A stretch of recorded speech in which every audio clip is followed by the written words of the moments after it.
in the face of chaos, having the clarity of mind and the sort of muscle memory and the instincts to act and move. Courage is not the absence of fear. Courage is the ability to act in a terrifying environment where you don't have all the answers and you don't know how it's going to work out.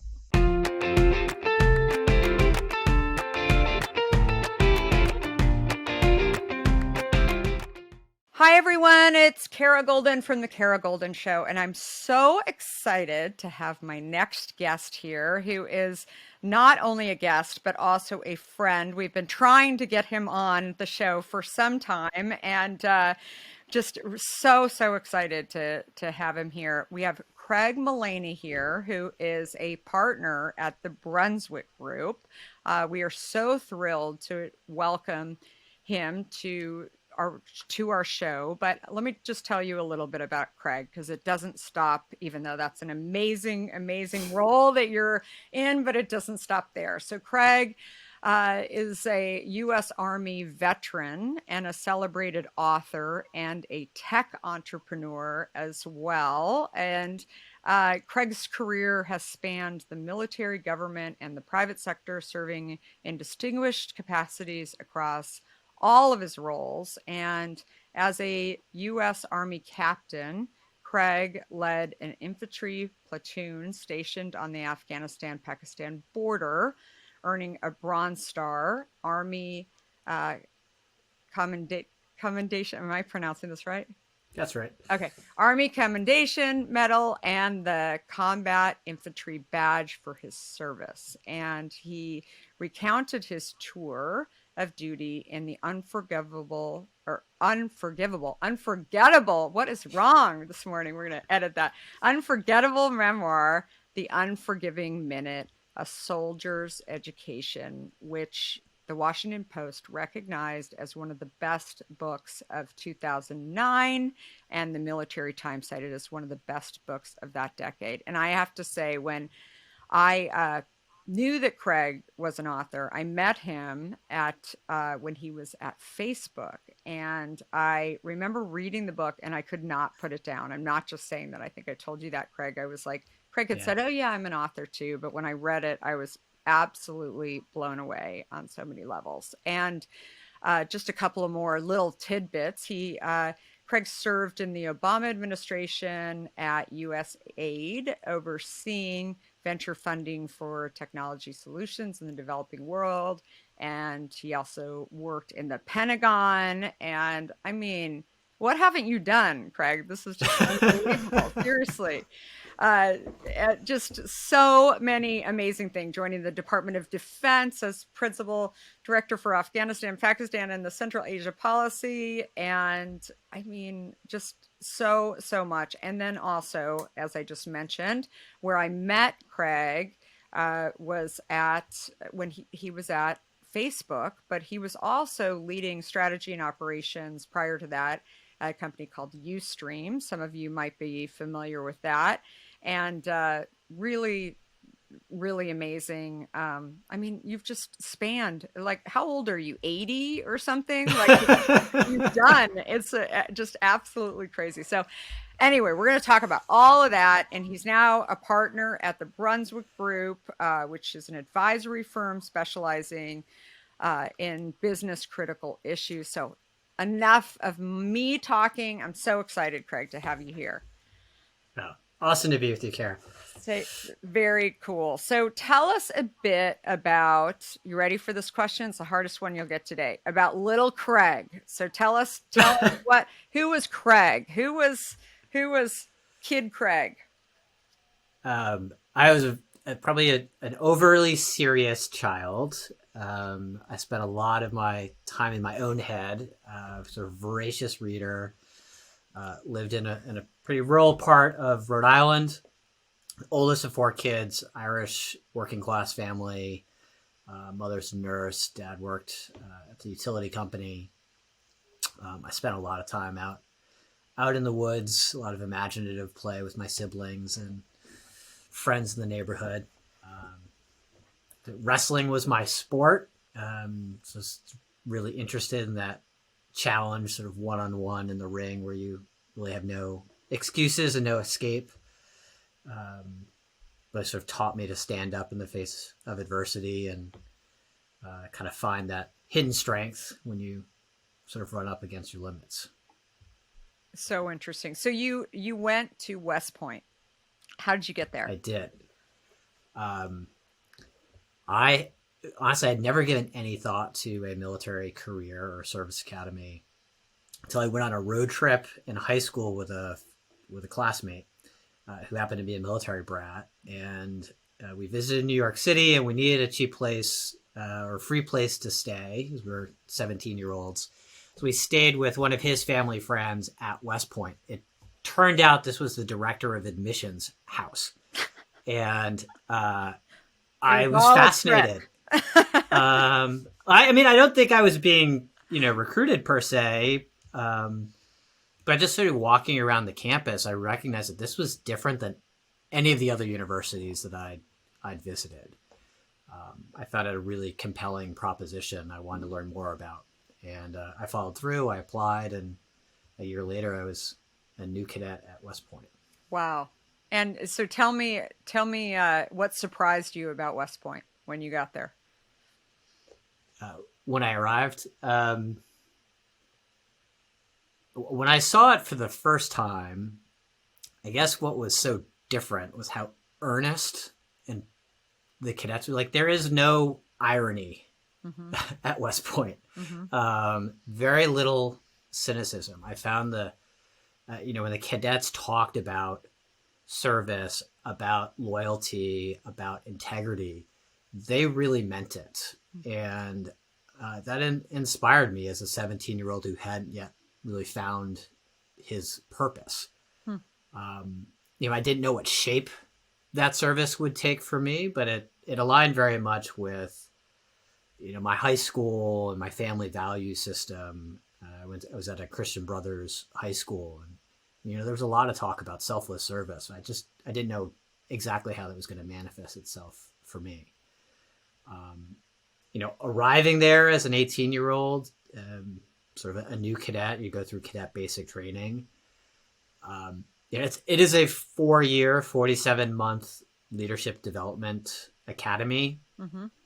But the first thing you have to learn in being a leader is how to be a follower. And that's that whole first year is about learning to follow and learning to be a teammate, and being observant of the leaders above you in a way that's going to shape who you become as a leader. And I just think that's a really special opportunity for a young man or woman very early in their career to be able to have that conscientious leadership laboratory to participate in. That's so interesting, actually, just thinking on what you're saying. So why do you think it's hard for people to do that? I mean, do you think everybody wants to be a leader, and especially at a place like West Point? Do you think that there's a lot of people that come in with, bravado and, wanting to kind of be that? Or why is it so hard to actually follow and maybe not be the wisest in the room in some way? Right? Yeah. I mean, they're definitely selecting for leadership attributes. So I remember distinctly one of the first times, my new cadet platoon, there may be about 40 of us new cadets, and there's some cadre who are in charge. And you get in a formation, so you're in lines of 10. And there was this exercise where, like, raise your hand if you were valedictorian. 70% of the hands go up. Raise your hand if you were a team captain. Raise your hand if you were student council president. And it was like literally everyone in this group had some kind of leadership role in high school, and that's why they were there. But you you're the top of the heap as a high school senior, and now you're at the bottom. And you're in an entirely different culture and a different domain, and there's so much to learn, and you can't learn unless you're humble. Right. And I think that is a lesson I've taken with me in all these various roles I've had in my career, is starting from a position of humility. I mean, confidence that you can learn in any environment, but a real humility that you don't have all the answers and you have something to learn from every single person you meet.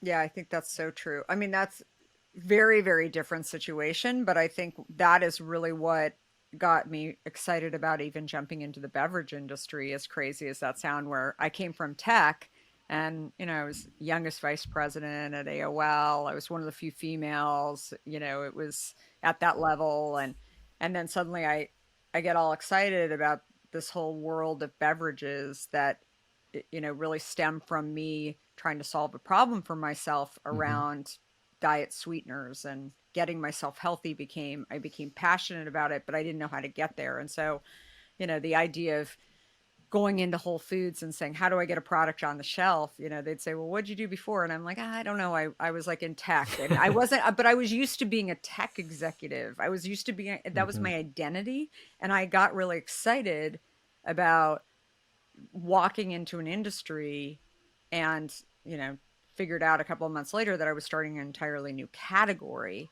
So I really had no idea what I was talking about. And I loved being in a space of, kind of being a leader and a follower on the same day, Mm-hmm. where I was like, don't look at me. I have no idea what I'm doing.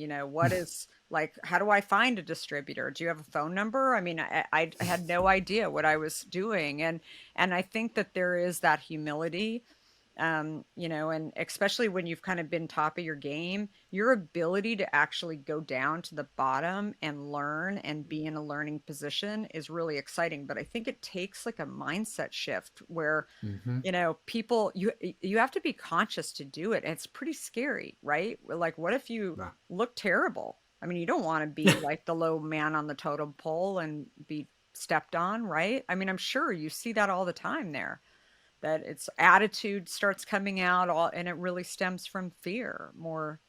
I mean, Mm-hmm.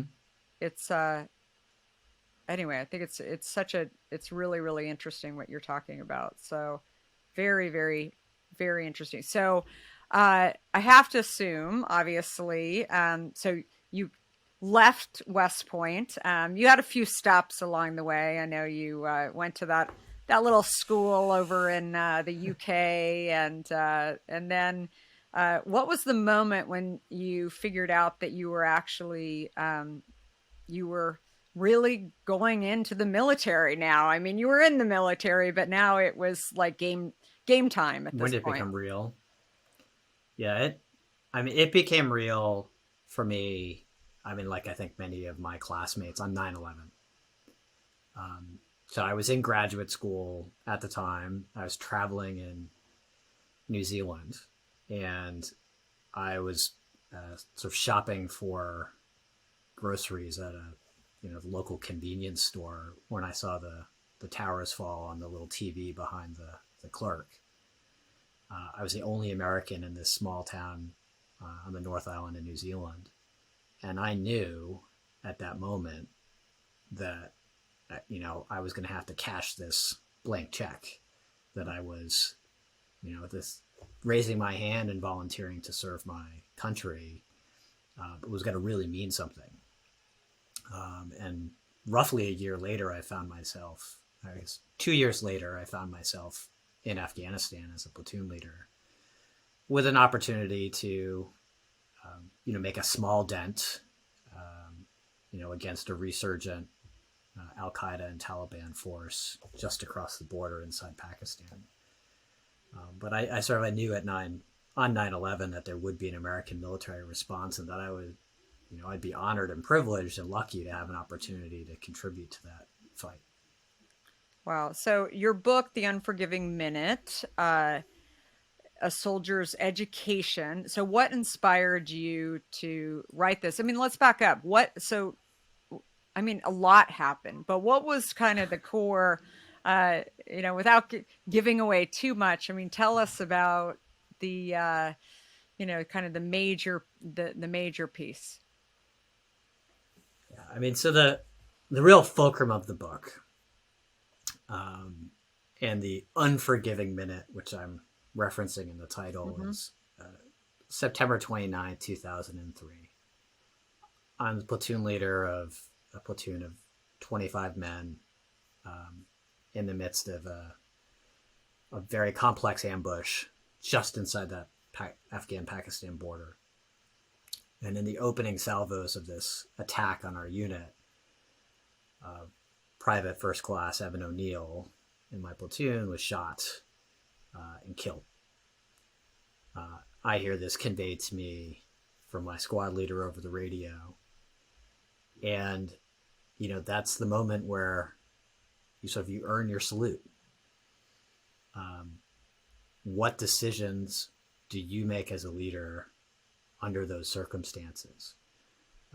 And the book is ultimately a reflection, not just on how one leads in that very specific military unforgiving minute, but more broadly, every person in their career is going to come to one of those pivotal moments where you have to lead. What is it about your education, your career, your experiences that prepares you to answer that question? What do we do now? And that's what this book was a reflection on. That's why the subtitle is The Education of a Leader. There's a lot that you can learn in the classroom, but there's so much more that you're going to learn outside the classroom. And I was writing the book very much with the audience of my students in mind. I was teaching at the Naval Academy. My brother, West Point class of 2007, was about to graduate. And I asked, what would I want to know if I were in their shoes? Could I help them avoid some of the costly mistakes that I made as a young lieutenant? And more broadly, could I help bridge a gap in understanding between those who've worn a military uniform and the great majority of Americans and otherwise who haven't? Many people have expressed their, I think, authentic gratitude and respect and acknowledgement of military service. And, you hear this in the thank you for your service. I said, well, what's the next step? Understand that service. What did it mean? What does it mean for so many, at this point, tens of thousands of Americans who served in these wars representing the United States overseas? So I hope, I think maybe for you, this helped sort of clarify that experience in some way. And I get a lot of correspondence from people who feel this has helped them understand a loved one who's worn a uniform better. It's helped them start a conversation with a veteran and sort of deepen their understanding as a sort of that next step in gratitude. Well, I've gifted the book to many people. I think I mentioned to you a friend of my son's is at West Point, and I had gifted it to him and a few other people who were considering going. So it's definitely kind of bridged and talked about a conversation too, because I think there are a lot of people who don't come from a military family who do want to serve and are excited. And I think sometimes those people, what I find is they feel a little alone, right? They don't know, who can I talk to about this? What is it really like, right? It's sort of, I mean, it probably the idea of, now I get to have a gun or whatever that just sort of goes away, right? As soon as you start to really think about all the different steps. And is this really, is this, I think your book does an incredible job of just describing that it is really a time of sometimes you've got to show up and sometimes you've got to lead maybe when you didn't expect, right? That this is what you've got to do. And I think more than anything, I mean, it just is, huge respect on so many levels after, I read it and had a more clear understanding, but also I think it really speaks to too, when you're confronted with fears, and we've all got fears. Clearly your situation, I think, was on another level of fear. It must have been incredibly scary, but did you sit there at that moment and actually think, was it the most scared you had ever been? Or sometimes I feel like when you're in a super scary situation, You don't even, thinking back on it, you think, oh, wow, that was really scary. But did you know you were scared, or did you say it's time to not be complacent and instead go do something? Yeah. I mean, it's terrifying Yeah. to be in a firefight. Yeah. And your vulnerability is so obvious when you're in a situation where you already have men who've been wounded or killed. I mean, you cannot help but be cognizant of your own mortality. And you know what another author called the fierce geometry of chance. That Mm-hmm. you know, a mortar lands 5 feet away from me and my radio man. It doesn't explode. Why? Why in that one instance was I lucky? But you know, Private O'Neill wasn't. But so much of the training up to that point is about, in the face of fear, in the face of chaos, having the clarity of mind and the sort of muscle memory and the instincts to act, you know, to act and move. With, you know, courage is not the absence of fear. Courage is the ability to act in a terrifying environment where you don't have all the answers and you don't know how it's going to work out.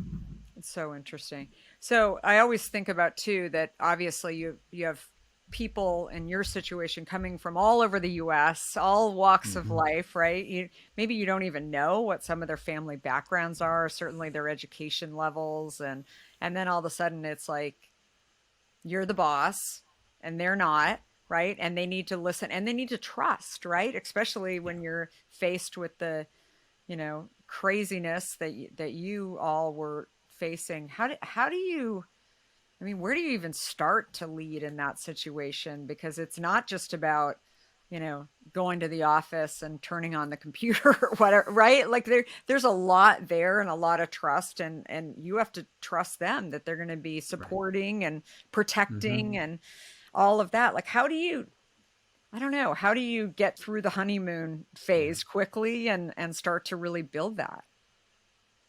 Yeah. I mean, we, I took command of this platoon about 6 months before we deployed.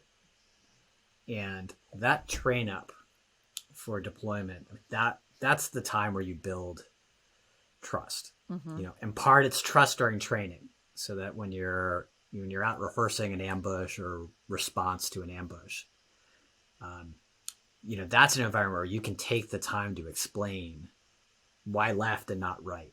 You Mm-hmm. know, why this particular decision and not another decision, and sort of explaining your thought process and talking through that during what we would always have an after action review following any training event. That builds confidence because honestly, when you're in the heat of the moment in a real combat situation, you can't blow a whistle, take a time out, and overanalyze something. Mm-hmm. I have to make a call as a leader, and I need to know that a squad leader, a platoon sergeant underneath me are going to sort of execute that, execute those decisions without hesitation. Mm-hmm.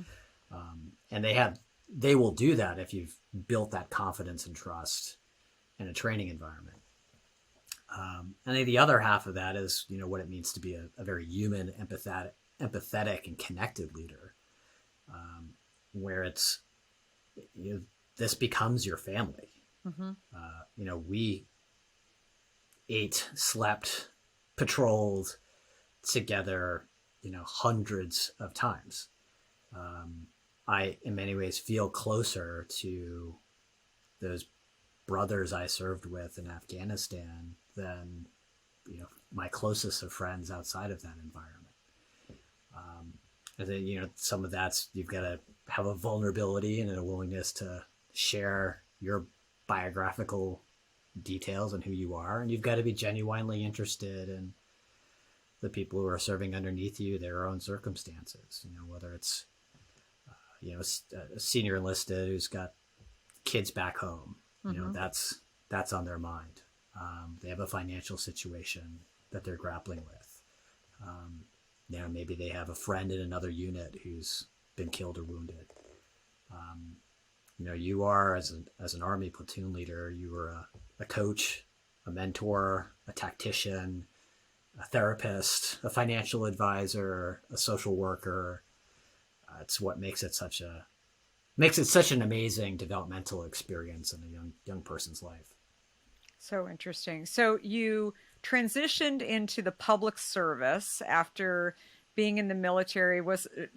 How did was it tough to go from military background into kind of the public service? I mean, was it easier in many ways? Like I would think like the structure, I mean, did being in a public environment, like was it a lot less structured, I would imagine, but also was it hard, for you to? Yeah.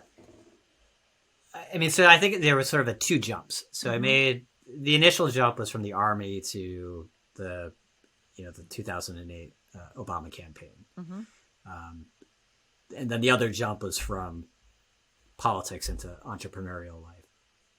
Um, 10 days after I left the Army, separated from the Army, I was in Chicago on the Obama campaign staff. There was so much that felt familiar. I mean, you're on a campaign. There are battleground states. You are fighting for every vote. Mhm. There's an air game and a ground game. And so much of the language is militarized. There's a similar camaraderie, a focus on a singular goal. Um, so on the one hand, and superficially, there's a lot of similarity, and it's a very exciting environment. And we had a number of veterans on that campaign as volunteers and as staff, and I think we fit in, and it was not as difficult a jump as you might think. In other respects, the language, I Mhm. had to learn a whole new vocabulary.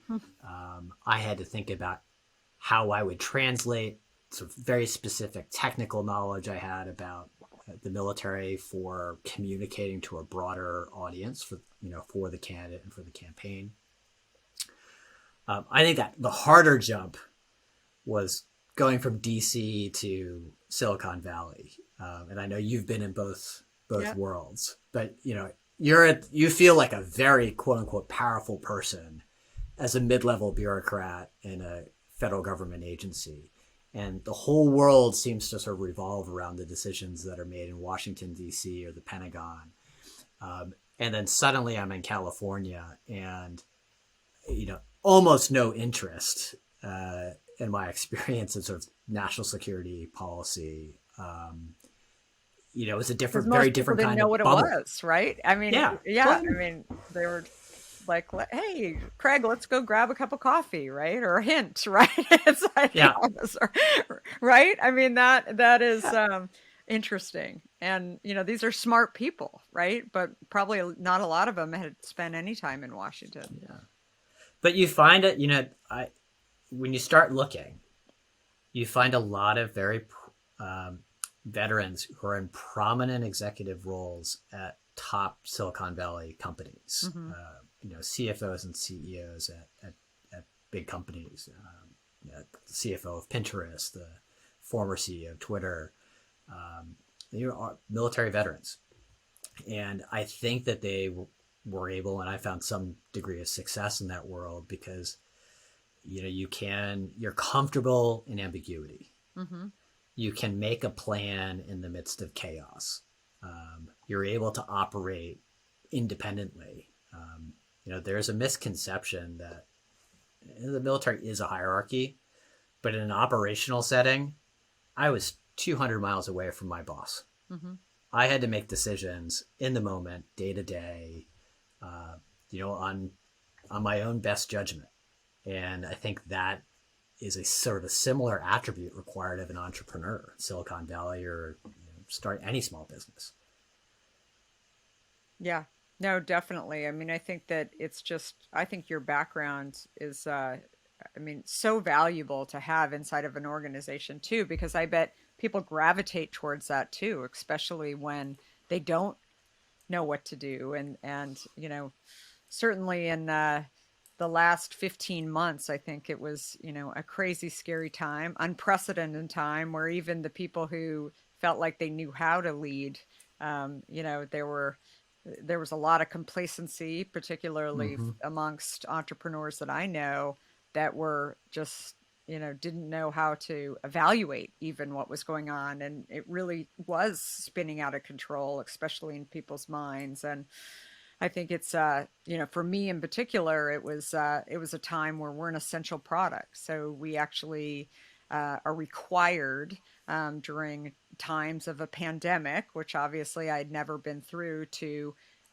continue working. So while everybody else was sheltering in place, I was leading a team saying, actually, here's your hand sanitizers and gloves, and good thing we have N95 masks left over from the California fires in the warehouse, because we're gonna get them all out to you tomorrow. And I mean, we had a few people in our team who obviously feel incredibly comfortable with me say, are you trying to kill us? And Wow.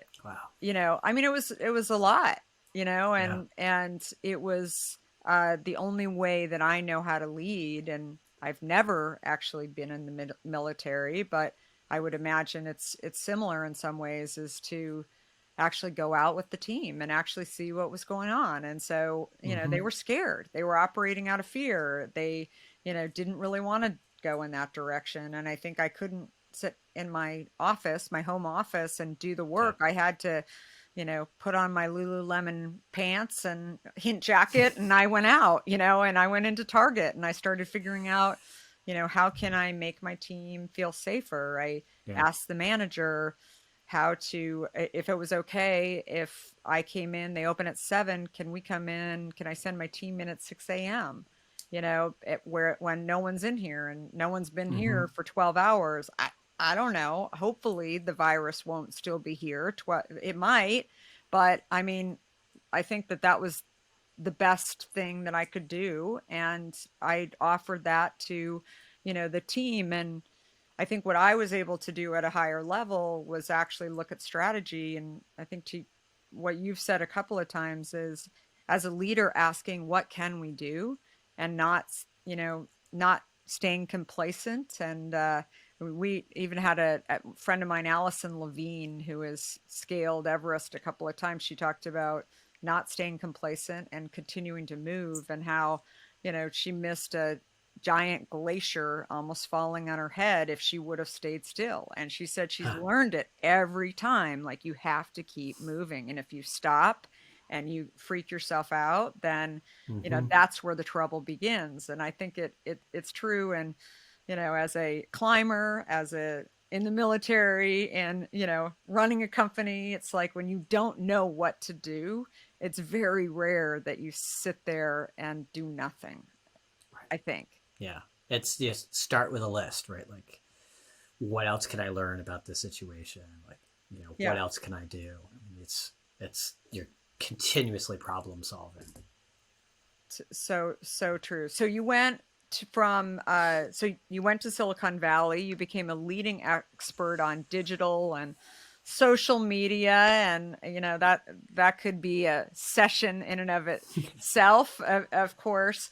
How do you think, and maybe this is like even a session too, but how do you, even since you've left the military, when you think about uh, you know cybersecurity and digital and social media, and like, how do you think that even ground battles have changed? Or I mean, Mm. has it become trickier for just the world? I mean, I feel like there's just a lot more communication even in the last 20 years, clearly, than what was going on even when Right. 9/11. I mean, the operational security has changed a lot, right? So, I mean, I was in Afghanistan the first time in 2003. I think we had one satellite phone for the base, right? And you could call anyone anywhere in the world. And I remember being on the phone with my best friend, and I was like, I'm going to have to call you back. A rocket just landed in our perimeter.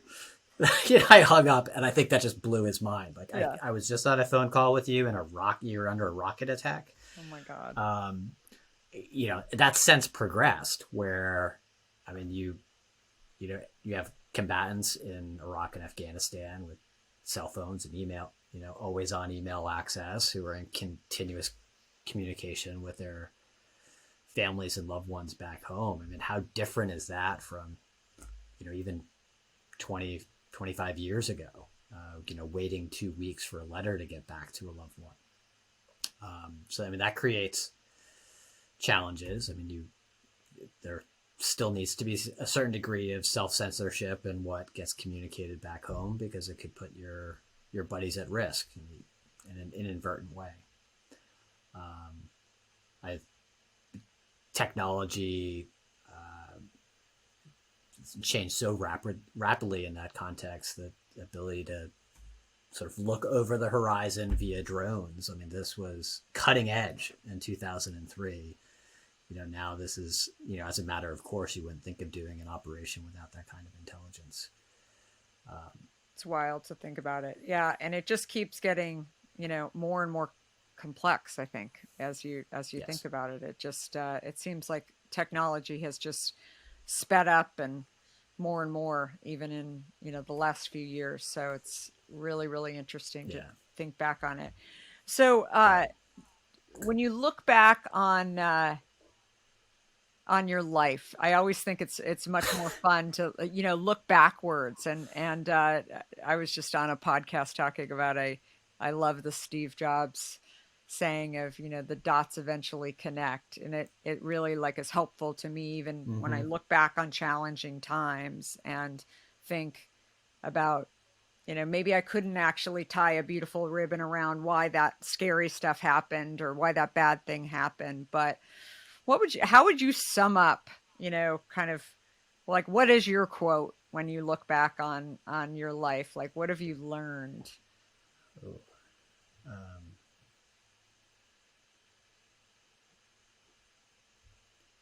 I guess it's I'll explain, but I think it's this principle or mindset of, it's not about you. I was going through Ranger School, just sort of one of the toughest endurance tests in military training. We'd been operating for 24 hours straight.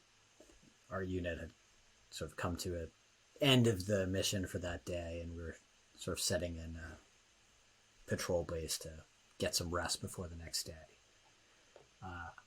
Half of us get assigned to go to sleep, the other half are going to stay awake, and then you'll sort of take turns through the night. Woke up about 10 minutes later to the sound of gunfire. We all start firing off into the perimeter, thinking we're under attack. And the ranger instructor sort of calls a ceasefire. And it becomes obvious that what happened was the guys who were supposed to stay awake, the ranger students, fell asleep. And so the instructor snuck into our perimeter, pulled the trigger on our own machine gun and spooked us into a false counter attack. So our punishment was to march all through the night with these 70-pound rucksacks, exhausting after an exhausting day, and then lined us up and asked us one by one why we were at Ranger School.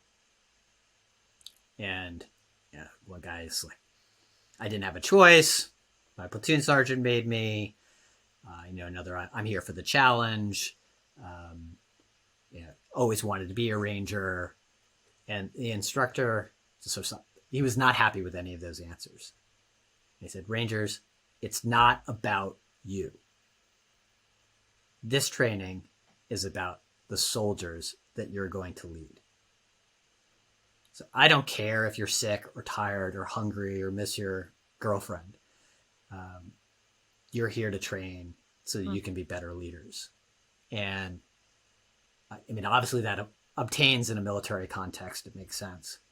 But I've tried to remind myself, not always successfully, in a variety of roles, that it's not about you, right? Your company is not about you, Kara, right? I mean, it's the customers, the communities, the employees. Totally. And I just find I have so much more motivation to do the work I need to do when I'm not thinking about myself first. So I think that's something I'm glad I was taught that 20 years ago in my career. I think other people learned that a bit later.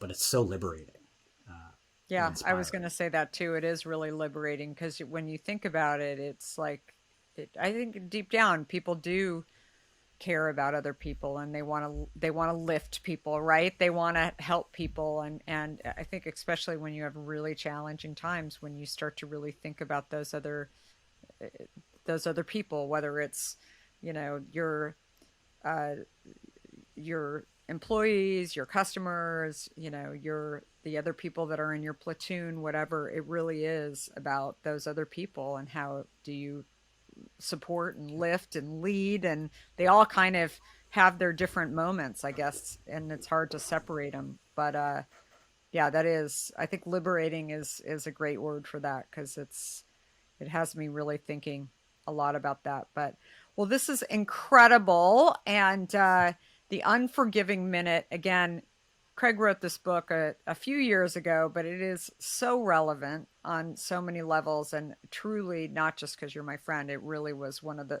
best books. And I've used it on a number of the podcasts that I've done as like one of my favorite books. And again, just if you have never been in the military, maybe you don't even know anyone who's been in the military, I think it's got so much relevance in there. And I really felt like I was closer to you when I was reading this book too, that I just said, "Oh my God, how can I support him, and how can I, like, I can't even imagine, going through some of the stuff that you went through." So I'm not going to give it all away. You guys really have to read this. But where can people find uh, what social channels are you on? Oh yeah, People find you.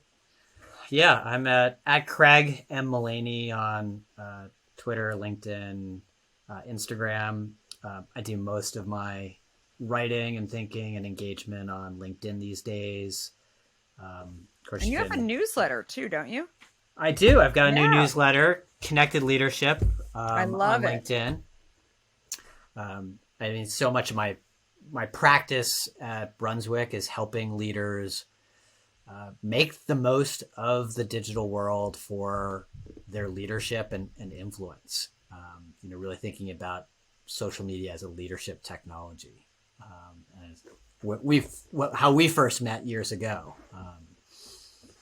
Yeah, through the whole Facebook, that is what Craig was working on there. So, well, that's great. I'm excited to read more. I was super excited to get your newsletter. So it's really really good, and a lot of good stuff in there. So definitely follow him there and go out and get the book, The Unforgiving Minute. And thank you everybody for listening to this episode of the Kara Golden Show. We're here every Monday, Wednesday, and you can follow me on social channels. And if you haven't picked up a copy of my book yet, Undaunted, please do that as well, or get on Audible and get the download there. There's lots of learnings there for sure. And thank you everyone for listening, and hope to hear from you as well. Thanks. Bye-bye. Bye.